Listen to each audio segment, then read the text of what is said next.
Menurut Gosen, restitusi adalah sebuah proses menciptakan kondisi bagi murid untuk memperbaiki kesalahan mereka, sehingga mereka bisa kembali pada kelompok dengan karakter lebih kuat. Restitusi bukan untuk menebus kesalahan. Restitusi adalah sebuah tawaran dan bukan paksaan. Restitusi fokus pada solusi. Langkah-langkah pada penerapan segitiga restitusi yaitu menstabilkan identitas, validasi tindakan yang salah, dan menanyakan keyakinan.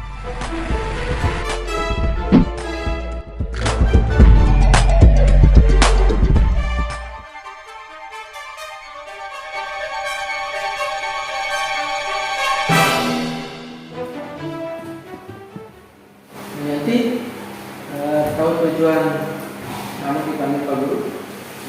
Tidak tahu. Jadi ini jadi berdasarkan laporan dari teman-teman saudara bahwa dia kehilangan penggaris. Kebetulan hari ini model paket, tapi langsung menuduh nanti. Nah, sekarang pertanyaan saya,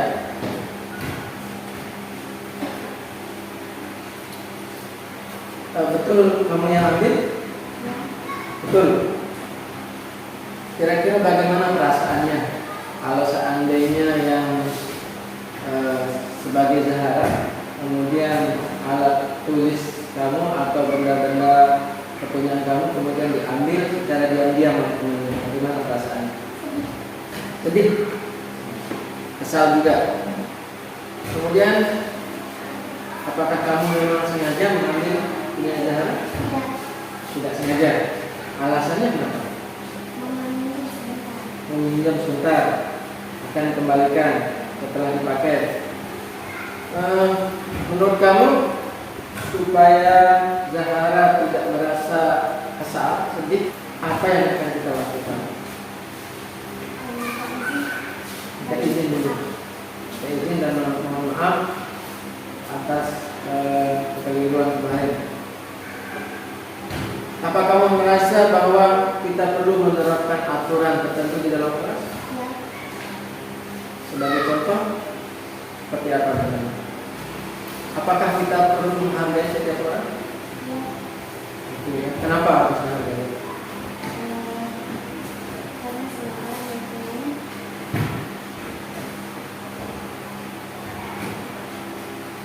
Semua orang mempunyai hak untuk dihargai dan dihormati.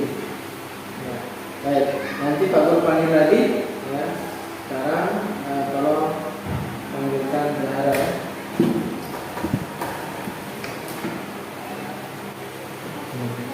Zahara, tadi Pak Guru sudah memanggil namanya Yanti dan minta konfirmasi bahwa apakah betul dia yang mengambil penggarisnya dan dia sudah mengaku. Dan menurutmu sekarang perasaan kamu ketika penggarisnya hilang seperti apa? besar. Kesal. Ada lagi yang lain? Marah? Sebelumnya kenapa kamu merasa curiga bahwa Yanti yang mengambil? Karena dia selalu meminjam kepada saya. Berarti sebelumnya dia pernah meminjam juga. Meminjam atau meminjam secara diam-diam? Meminjam secara diam-diam. Tapi dikembalikan. Menurutmu bagaimana kita bisa mencegah kejadian seperti ini terulang lagi? Minta izin kepada teman saat meminjam barang. Apakah kamu merasa bahwa cara mengatur peminjaman barang teman itu perlu kita terapkan di kelas? Perlu. Supaya bagaimana? Supaya agar tidak ada kejadian ini lagi. Supaya tidak terjadi lagi seperti ini. Jika ini kamu sudah maafkan, apakah bersedia kita Pak Guru akan mempertemukan kalian dengan Yanti? Bersedia. Kalau begitu tolong panggilkan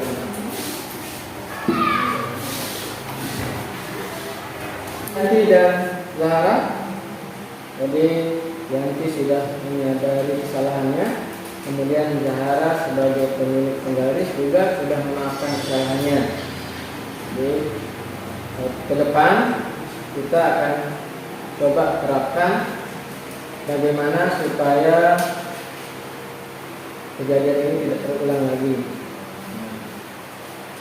Sekali lagi, apakah aturan peminjaman barang teman itu harus kita terapkan? Harus. Alasannya kenapa? Semua orang punya hak atas miliknya. Nah, jadi ketika meminjam kita harus meminta izin dulu, dan setelah meminjam harus mengembalikannya dengan keadaan utuh, tidak boleh rusak. Apakah nanti di kelas kita perlu menulis kesepakatan ini? Bagaimana kalimatnya?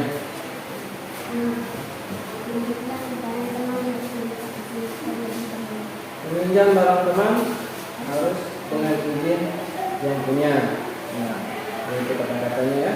Nah, sekarang supaya hubungan kalian sesama teman tidak rusak, silakan apa yang mau dikatakan yang itu kepada Zahra.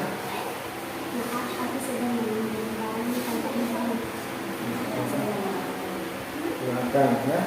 Jadi kemudian berjanji tidak akan mengulanginya lagi. Baik, terima kasih ya. Ya, silakan kembali ke aktivitasnya semula.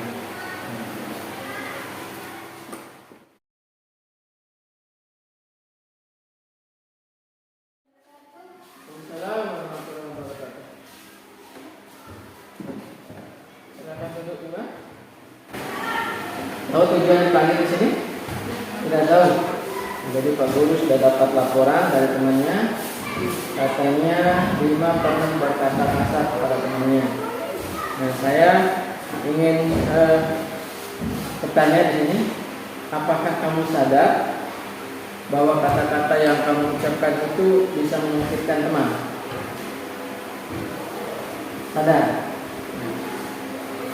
Apakah dengan berkata kasar itu bisa merusak hubungan dengan teman-temannya? Ya. Apakah pernyataan kasar yang kamu ucapkan itu sesuai tidak dengan nilai-nilai Pancasila yang kita pelajari? Tidak sesuai. Sekarang Pak Guru ingin kamu berpikir kembali. Kira-kira seandainya kamu yang dikatakan dari kasar oleh temanmu, apa perasaanmu? Kesal dan marah. Nah, jadi begitu juga ya dengan teman-teman yang lain. Apabila ada orang yang berkata kasar, maka dia akan merasa tersakiti hatinya. Jadi sebaiknya hal itu tidak pernah terulang kembali. Sekarang apakah kamu sudah paham bahwa berkata kasar itu tidak baik? Tidak. Maukah kamu berjanji bahwa tidak akan pernah mengulangi kata-kata itu lagi?